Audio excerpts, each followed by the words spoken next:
రాజకీయ నాయకులకు ఇష్టదేవత వక్రకాళి. తమిళనాట విల్లుపురం జిల్లా.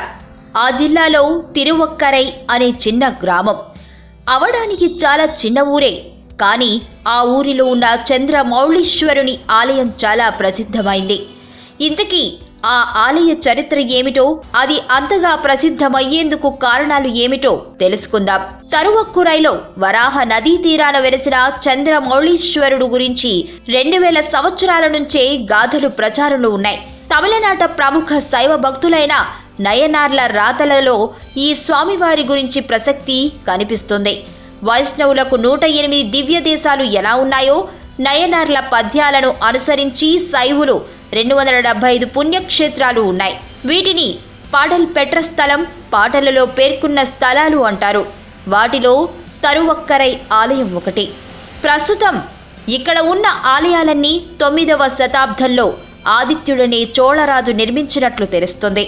7 అంతస్తుల రాజగోపురంతో విశాలమైన ఈ ఆలయంలో అడుగడుగునా ఏదో ఒక ప్రత్యేకత కనిపిస్తూనే ఉంటుంది. ఇక్కడి స్వామివారి లింగం అరుదైన త్రిమూర్తుల రూపంలో ఉంటుంది.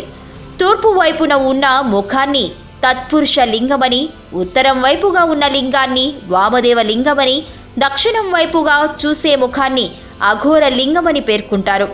ఈ ఆలయంలోని చంద్రమౌళీశ్వరుని దర్శించుకోవడమే ఓ అద్భుతమైతే, ఆలయంలో విష్ణుమూర్తి, కాళిక అమ్మవార్లకు కూడా ఉపాలయాలు ఉండడం మరో విశేషం.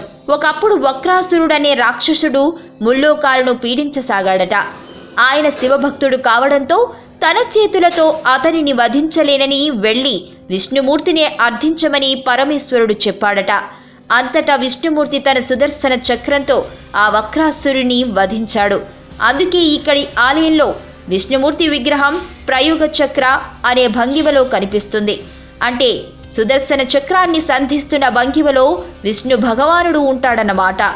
విష్ణుమూర్తి వక్రాసురుని వధించే సమయంలో ఆ రాక్షసుని నెత్తురు నేల మీద పడినప్పుడల్లా ప్రతి రక్తపు బొట్టు నుంచి వేలాది మంది రాక్షసులు పుట్టుకు రాసాగారట. దాంతో వక్రాసురుని రక్తం నేల మీద పడకుండా తన నాలికతోనే దాన్ని ఒడిసి పట్టేందుకు కాళిక అమ్మవారు అక్కడకు చేరుకున్నారు.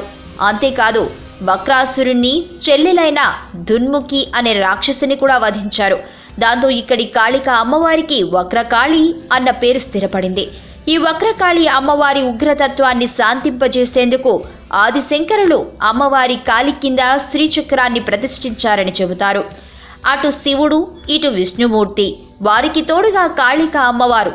ఇంతమంది కొలువైన ఆలయం కనుకనే ఈ చంద్రమౌళీశ్వర ఆలయాన్ని దర్శించేందుకు భక్తులు ఉబలాట పడుతుంటారు. ముఖ్యంగా శివరాత్రి, విజయదశమి, కార్తీక పౌర్ణమి, చైత్ర పౌర్ణమి వంటి సందర్భాలలో అయితే వేలాది మంది భక్తులతో ఈ చిన్న గ్రామం కిటకిటలాడిపోతుంటుంది. ఇక ప్రత్యేకంగా ఇక్కడి వక్రకాళి అమ్మవారిని దర్శించుకునేందుకు వచ్చే భక్తులకు కొదవ ఉండదు. శని వక్ర దశలో ఉన్నప్పుడు ఈ అమ్మవారిని గనుక కొలిస్తే ఉపశమనం లభిస్తుందని చెబుతారు. అంతేకాదు, ఈ అమ్మవారి ఆశీస్సులు గనుక ఉంటే ఎంతటి శత్రువునైనా జయించవచ్చని, ఎలాంటి ఆపదనైనా దాటవచ్చునని తమిళనాట నమ్మకం. అందుకనే రాజకీయ నాయకులు ఇక్కడికి తరచూ వస్తుంటారు. అన్నాడీఎంకే మీద పట్టు సాధించే ప్రయత్నం చేస్తున్న దినకరన్ కూడా ఈ మధ్యనే ఈ అమ్మవారికి ప్రత్యేక పూజలు నిర్వహించారు. దాంతో మరోసారి ఈ ఆలయం వార్తల్లోకి ఎక్కింది.